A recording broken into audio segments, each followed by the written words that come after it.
Todos os caminhos levam a Roma. Capítulo 4. Ensinar e viver a aliança em família. Scott. Comecei a minha atividade como pastor na Virgínia pregando um sermão dominical de cerca de 45 minutos e dirigindo 2 estudos bíblicos semanais. Foi isto que os anciãos da igreja me pediram. Comecei por falar sobre a Epístola aos Hebreus, porque nenhum outro livro do Novo Testamento dá tanto realce à aliança.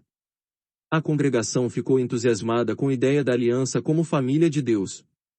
Quanto mais estudava, mais surpreendido ficava com o que ia encontrando, porque esta epístola era considerada pelos protestantes que eu conhecia e com os quais estava de acordo como a mais anticatólica do Novo Testamento, expressões como um sacrifício feito de uma vez para sempre e outras parecidas, que aparecem na Epístola aos Hebreus, levavam-nos a essa conclusão. Tinha sido educado na ideia de que se algo é romano, no sentido de católico romano, deve ser errôneo. Mas realmente começava a ver a importância da liturgia para a aliança, especialmente na Epístola aos Hebreus. A liturgia representava o modo como Deus formava a sua família pela aliança e como renovava essa aliança periodicamente. Estava desejoso de partilhar estas descobertas, que eu considerava inovadoras. Queria ver as pessoas entusiasmadas com o Antigo Testamento e a sua correlação com o Novo, o Antigo desembocando no Novo, e a Igreja do Novo Testamento como a realização, mais do que o abandono, do Antigo. No entanto, à medida que aprofundava no estudo, começou a insinuar-se na minha mente um pensamento inquietante, as ideias inovadoras, que pensava ter descoberto, na realidade já tinham sido antecipadas pelos primeiros padres da Igreja. Senti-me abalado por essa experiência uma e outra vez. Não andaria simplesmente a reinventar a roda. Comecei a sentir curiosidade. Quando expunha estas descobertas inéditas acerca da família da aliança de Deus e do culto dos seus filhos, os meus paroquianos enchiam-se de fervor. Os anciãos pediram-me inclusive que eu revisse a liturgia. A nossa liturgia. Fiquei admirado. Os episcopalianos é que falam de liturgia. Os presbiterianos têm a ordem do culto. Mas os anciãos tinham me pedido que revisse a liturgia, para acomodá-la mais ao modelo bíblico, e por isso comecei a estudar o assunto. Apresentei-lhes algumas questões. Por que é que a nossa igreja está tão centrada no pastor? Por que é que os nossos serviços de culto estão tão centrados no sermão? E, por que é que os meus sermões não se orientam mais no sentido de preparar o povo de Deus para receber a comunhão? Já tinha feito ver aos meus paroquianos que o único momento em que Cristo utilizou a palavra aliança foi quando instituiu a Eucaristia, ou comunhão, como lhe chamávamos. Contudo, nós só recebíamos a comunhão 4 vezes por ano. Embora no princípio parecesse estranho a todos, propus ao Conselho de Anciãos a ideia da comunhão semanal. Um deles replicou-me: Scott, não acha que celebrar a comunhão todas as semanas pode convertê-la numa rotina? Ao fim e ao cabo, a familiaridade pode levar à indiferença. Dick, chegamos à conclusão de que a comunhão significa a renovação da nossa aliança com Cristo, não foi? Exatamente. Pois então, deixe-me perguntar-lhe o seguinte: preferiria renovar a sua aliança matrimonial com a sua mulher só 4 vezes por ano? Ao fim e ao cabo, poderia converter-se em pura rotina, e a rotina levar à indiferença. Dick desatou a rir. Entendo o que quer dizer. A comunhão semanal foi aprovada por unanimidade. Começamos inclusive a referir-nos a ela como a Eucharistia, retomando o uso do vocábulo grego do Novo Testamento e da Igreja primitiva. Celebrar a comunhão todas as semanas converteu-se no ponto culminante do serviço de culto da nossa Igreja. Isto alterou inclusive a nossa vida como congregação. Começamos a organizar um almoço informal depois do serviço, para fomentar a amizade, comentar o sermão e partilhar as intenções de oração. Começamos, ao mesmo tempo, a celebrar e a viver a comunhão. Era entusiasmante.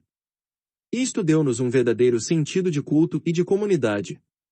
A seguir, guiei os meus paroquianos através do Evangelho de São João e, para minha grande surpresa, descobri que estava repleto de imagens sacramentais. Enquanto investigava, veio-me à cabeça uma conversa que tinha tido alguns anos antes no seminário com um amigo. Numa manhã, aproximou-se de mim e da minha mulher no corredor e disse-nos: tenho estudado a liturgia. É apaixonante. Recordo que lhe respondi: a única coisa que me parece mais aborrecida do que a liturgia são os sacramentos. Era essa minha atitude no seminário, porque a liturgia e os sacramentos não eram coisas que estudássemos.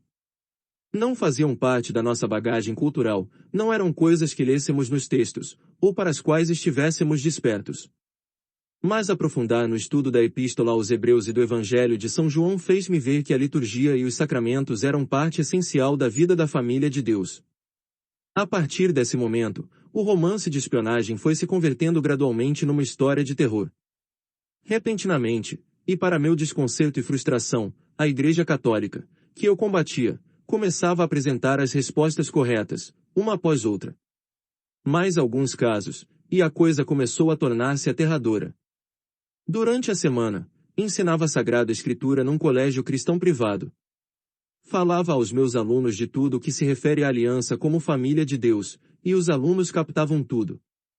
Explicava-lhes as alianças que Deus tinha estabelecido com o seu povo. Tracei uma cronologia para lhes mostrar como cada aliança instituída por Deus representava o modo como ele foi formando a sua família ao longo dos tempos. A aliança com Adão assumiu a forma de um matrimônio, a aliança com Noé tomou a forma de um lar, com Abraão tomou a forma de uma tribo, a aliança com Moisés transformou as 12 tribos numa família nacional, a aliança com David estabeleceu Israel como um reino familiar nacional. Em contrapartida, Cristo instituir a nova aliança como a família mundial, ou católica, do grego católicos, de Deus, de modo a compreender todas as nações e todos os homens, tanto judeus como gentios. Os estudantes ficaram entusiasmados. Isso dava um novo sentido à Bíblia como um todo. Um aluno perguntou: que forma tem essa família mundial? Desenhei uma grande pirâmide no quadro e expliquei. Seria como uma grande família espalhada por todo o mundo, com diferentes figuras paternas em cada nível, encarregadas por Deus de administrar o seu amor e a sua lei aos seus filhos. Um dos estudantes católicos comentou em voz alta: essa pirâmide parece-se muito com a Igreja Católica, com o Papa no vértice. Ah, não. Repliquei rapidamente: o que eu estou apresentando aqui é justamente um antídoto contra o catolicismo. Isso era o que eu pensava, ou pelo menos tentava pensar. Além disso, o Papa é um ditador, não um pai. Mas Papa significa pai. Não é verdade, apressei-me a corrigir. Significa sim, respondeu em coro um grupo de estudantes. Muito bem, os católicos tinham razão em mais um ponto. Podia admiti-lo, mas sentia-me muito assustado. Mal sabia o que estava para chegar. Durante o almoço, uma das alunas mais adiantadas aproximou-se de mim. Em nome de um pequeno grupo que estava no canto atrás de mim, anunciou: fizemos uma votação, e o resultado é unânime. Pensamos que o professor vai se tornar católico. Desatei a rir, bastante nervoso. Que absurdo! Exclamei, enquanto um arrepio me passava pelas costas. Esboçou um sorriso cheio de cumplicidade, encolheu os ombros e voltou para o seu lugar. Ao voltar a casa à tarde, ainda me sentia atordoado. Disse a Kimberly: nem imaginam o que a Rebeca me disse hoje. Veio me dizer que um grupo de estudantes apostou que vou me converter num católico romano. Você é capaz de imaginar alguma coisa mais absurda? Esperava que Kimberly risse comigo, mas ela limitou-se a olhar-me de forma inexpressiva e a dizer: e você vai? Não podia acreditar.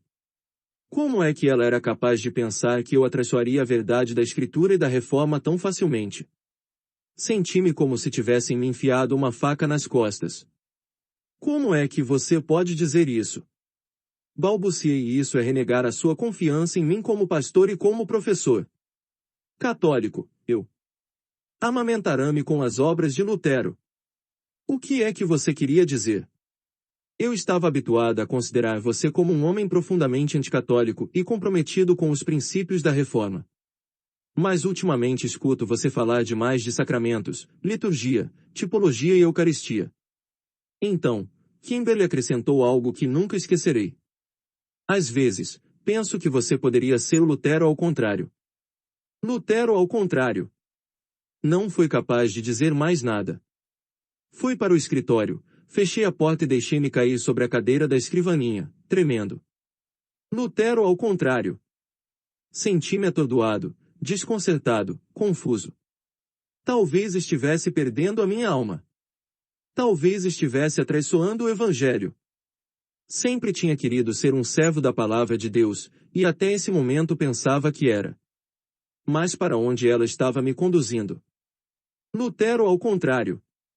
Essas palavras ficaram ecoando no meu cérebro. Já não era só uma questão de mera especulação teológica. Precisamente umas semanas antes, Kimberly tinha dado à luz o nosso filho, Michael. Nunca esquecerei o sentimento de ser pai pela primeira vez.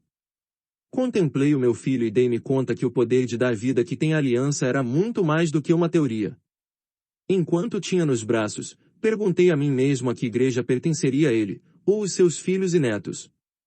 Afinal de contas, era pastor de uma igreja presbiteriana, a Igreja Presbiteriana de Trinity, que se tinha separado de um grupo separado, a Igreja Presbiteriana Ortodoxa, que por sua vez se tinha separado de outra igreja, a Igreja Presbiteriana dos Estados Unidos, e tudo no mesmo século. Não era por acaso que nos chamávamos a nós mesmos como a divisão dos P. Formar a minha própria família fez crescer em mim um anelo de unidade da família de Deus mais profundo do que nunca. Pelo bem da minha família e da sua, rezava para que o Senhor me ajudasse a crer, a viver e a ensinar a sua palavra, fosse qual fosse o preço. Queria manter o coração e a mente completamente abertos à Sagrada Escritura e ao Espírito Santo, e a todas as fontes que me levassem a um conhecimento mais profundo da palavra de Deus. Nessa época, eu fora também contratado como formador em tempo parcial num seminário presbiteriano local. O tema da minha primeira aula foi o Evangelho de São João, sobre o qual estava pregando também uma série de sermões na igreja. No meu estudo, ia um par de capítulos adiantado em relação às aulas. Quando, na preparação, cheguei ao capítulo 6, tive que dedicar semanas de cuidadosa investigação aos seguintes versículos, Jó 6, 52 e 68. Discutiam então os judeus uns com os outros, dizendo, como pode ele dar-nos a comer a sua carne? Disse-lhes Jesus, em verdade vos digo, se não comerdes a carne do Filho do Homem e não beberdes o seu sangue, não tereis a vida em vós. Quem come a minha carne e bebe o meu sangue tem a vida eterna, e eu ressuscitá-lo-ei no último dia. Porque a minha carne é verdadeira comida e o meu sangue é verdadeira bebida. Quem come-a minha carne e bebe o meu sangue permanece em mim e eu nele. Assim como o Pai, que vive, me enviou, e eu vivo pelo Pai, assim também o que me come viverá por mim. Este é o pão que desce do céu, não é como o que comeram os vossos pais e morreram, o que come deste pão, viverá eternamente. A partir de então muitos dos seus discípulos retiraram-se, e já não andavam com ele. Por isso, Jesus disse aos 12, também vós quereis ir embora? Mas Simão Pedro respondeu, Senhor, a quem iríamos? Tu tens palavras de vida eterna.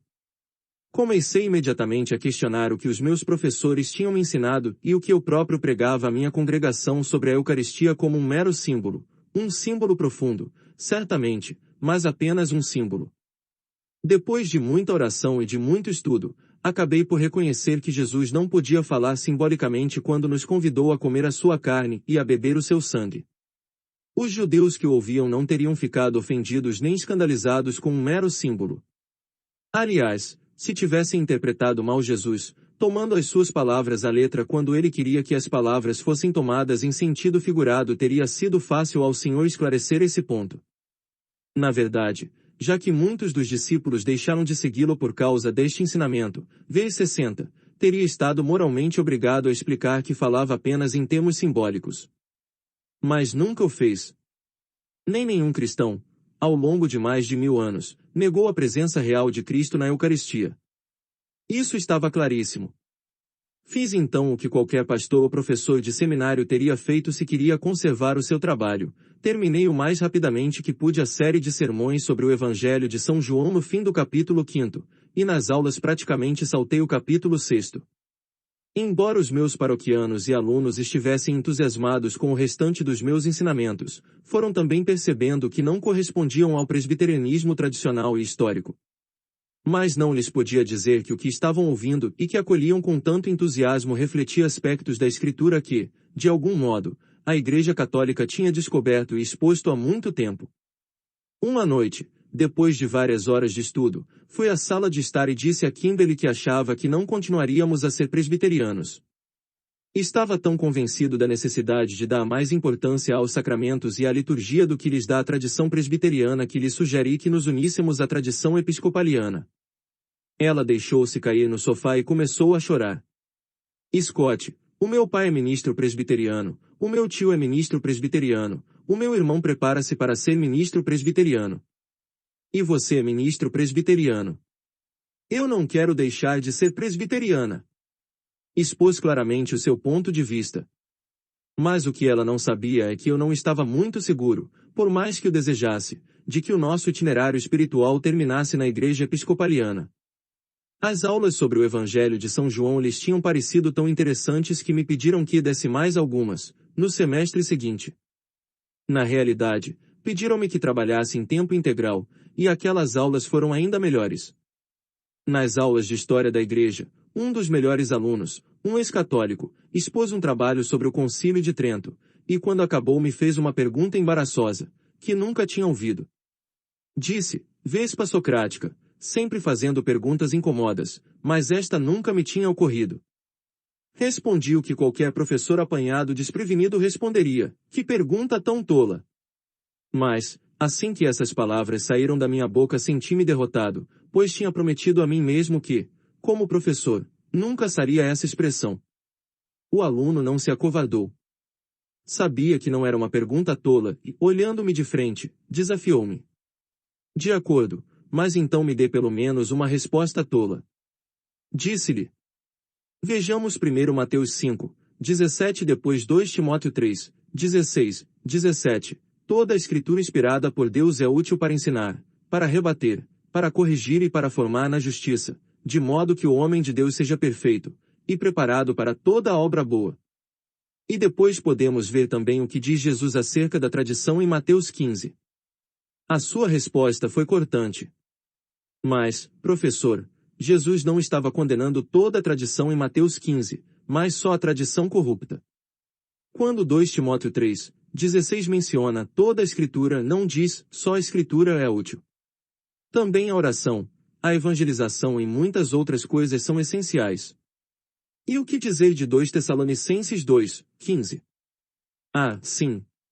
Tessalonicenses, balbuciei debilmente o que é que se diz aí. Paulo diz aos Tessalonicenses, portanto, irmãos, mantende-vos firmes e guardai as tradições que haveis aprendido de nós, de palavra ou por carta. Saí pela tangente. Ouve, John, estamos nos afastando do tema. Avancemos um pouco mais e voltaremos a falar sobre isto na próxima semana. Posso assegurar que ele não ficou satisfeito. Nem eu. Quando voltei a casa naquela noite, contemplei as estrelas e murmurei, Senhor, o que está acontecendo? Onde é que a Escritura ensina a doutrina da sola Scriptura? Foram duas as colunas sobre as quais os protestantes basearam a sua revolta contra Roma. Uma já tinha caído, e a outra estava cambaleando. Senti medo. Estudei durante toda a semana. Não cheguei a nenhuma conclusão. Telefonei então a vários amigos. Sem êxito. Finalmente, telefonei a 2 dos melhores teólogos da América, e também a alguns dos meus ex-professores. Todos aqueles que consultava se surpreendiam de que lhes fizesse essa pergunta. E sentiam-se ainda mais perturbados ao verem que eu não ficava satisfeito com as respostas que me davam. A um professor disse-lhe: talvez esteja sofrendo de amnésia, mas me esqueci das simples razões pelas quais nós, protestantes, cremos que a Bíblia é a nossa única autoridade. Scott, que pergunta tão tola. Me dê então uma resposta tola. Scott replicou ele, na realidade você não pode demonstrar a doutrina da sola Scriptura com a Escritura. A Bíblia não ensina explicitamente que seja a única autoridade para os cristãos. Por outras palavras, Scott, a sola Scriptura é na essência a crença histórica dos reformadores, frente à pretensão católica de que a autoridade está na Escritura e também na Igreja e na tradição. Para nós, portanto, trata-se apenas de uma presunção teológica. É o nosso ponto de partida, mais do que uma conclusão demonstrada. Depois referiu-me os mesmos textos da Escritura que eu tinha indicado ao meu aluno, e eu dei-lhe as mesmas respostas pertinentes.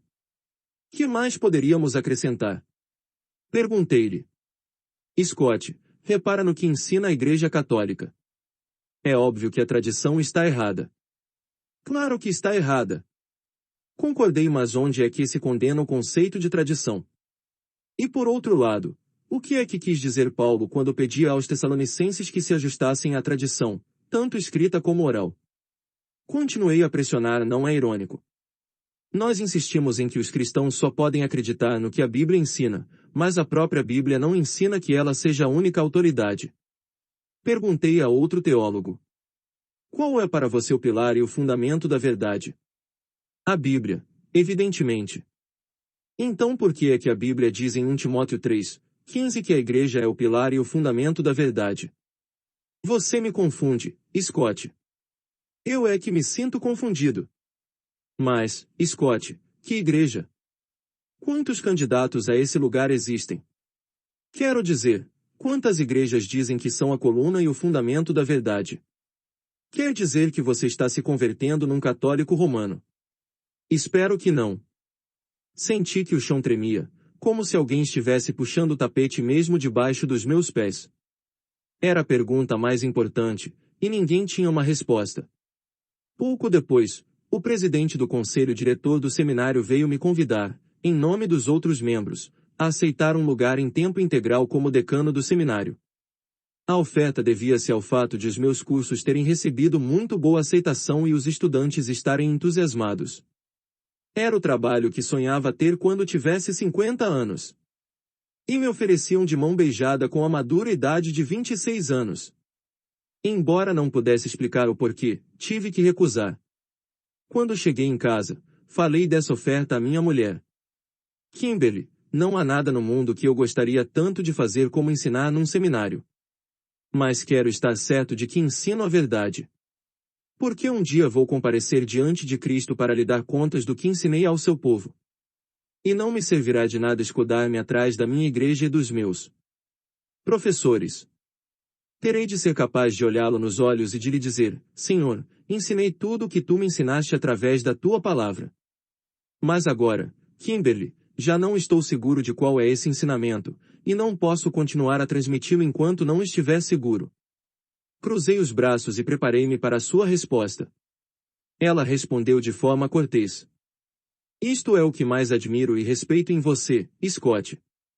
Mas isso significa que temos de pedir ao Senhor que nos ajude a encontrar um emprego. Deus a abençoe. Esta conversa conduziu-nos a outra penosa decisão, comunicar a minha renúncia como pastor aos anciãos da Igreja Presbiteriana de Trinity. Naquele momento não sabia o que iria fazer, mas sabia que tinha que manter a integridade. Não podia exercer como pastor nem pregar enquanto não estivesse com as coisas mais claras. Kimber e eu recorremos ao Senhor, através da oração, para saber que passo dar. Tudo o que sabia era que queria acreditar, entender, ensinar e amar tudo o que Deus revelou na sua palavra.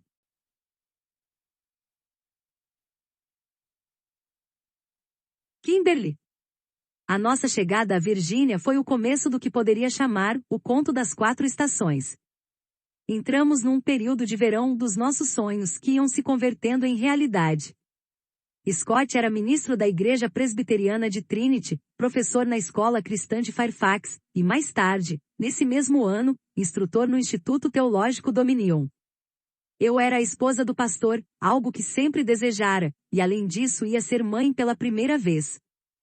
Scott pregava e ensinava, após muitas horas de estudo e de preparação, e eu sentava-me encantada para ouvi-lo. Fizemos também muitos novos amigos, ao mesmo tempo que continuávamos a manter contato com antigos colegas do seminário que acabavam de ser alocados nos arredores, o que nos ajudou muito a adaptar-nos à mudança. Em 4 de dezembro de 1982 nasceu Michael Scott. E como mudou o nosso casamento! Tudo na nossa vida começou a adquirir um novo sentido porque queríamos partilhá-lo com ele. Era tão impressionante ter uma criança pequena a quem cantar, com quem rezar, e a quem dizer tudo o que me vinha à cabeça acerca de Deus. Scott e eu tínhamos que lutar dia a dia, e noite a noite, contra os traços de egoísmo, que ainda não tínhamos detectado em nós, e isto por sua vez serviu-nos para conhecer o Senhor de um modo mais profundo do que antes. Scott começou a estudar mais a fundo a liturgia, e a fazer alterações interessantes no nosso serviço de culto. Passamos a ter a comunhão semanal, o que era algo insólito numa igreja presbiteriana. Mas embora recebêssemos a comunhão com mais frequência, continuávamos a acreditar que era apenas uma representação simbólica do sacrifício de Cristo, e nada mais. Contudo, o estudo que Scott fazia do Evangelho de São João e da Epístola aos Hebreus, para preparar as suas aulas e sermões, sugeria-lhe novos temas de meditação, o que, por vezes, era muito inquietante para ele.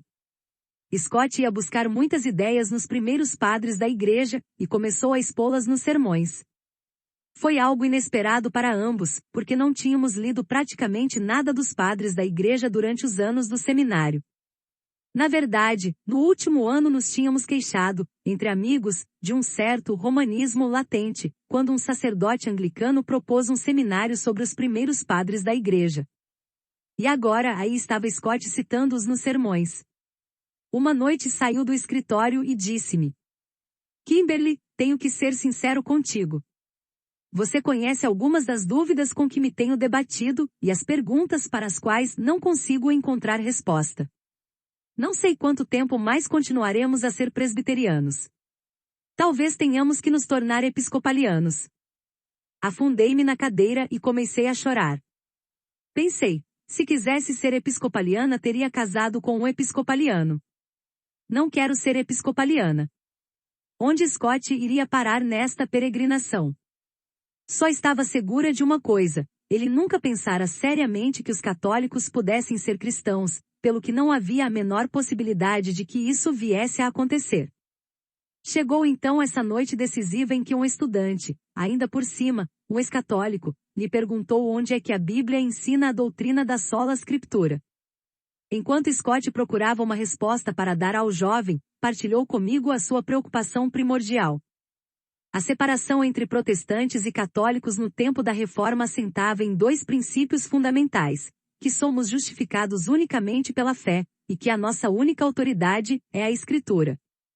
Scott e eu tínhamos estudado juntos o problema da justificação, e já não aceitávamos a concepção protestante. Mas, o que é que acontecia se a afirmação da exclusiva autoridade da Bíblia não se encontrava na Bíblia? O que é que isso poderia significar? No fim do ano letivo, o conselho diretor do seminário pediu a Scott que aceitasse o cargo de decano. Decano. Aos 26 anos. No entanto, Scott rejeitou essa maravilhosa oferta. Disse que não estava seguro de poder continuar a ser pastor nesse momento, porque tinha muitas dúvidas e perguntas importantes sem resposta. Precisava de um lugar onde pudesse estudar essas questões que tanto o atormentavam, para poder depois ensinar com honestidade, convencido pela palavra de Deus de que estava ensinando a verdade. Embora fosse difícil de aceitar, apreciei muito a sua integridade. Sem dúvida teria de poder comparecer diante de Cristo no dia do juízo, e explicar por que razão tinha ensinado o que tinha ensinado. Esta decisão levou-nos a rezar intensamente. Depois de rezar muito, decidimos regressar a Grove City, a cidade da nossa universidade. Depois de ter tomado tal decisão e até de ter alugado um apartamento, o reitor da universidade telefonou a Scott e ofereceu-lhe um emprego. Tomamos isso como um sinal de que Deus aprovava a decisão de voltar a Grove City, e assim fizemos as malas e deixamos os nossos queridos amigos, dispostos a iniciar uma nova etapa da nossa vida familiar.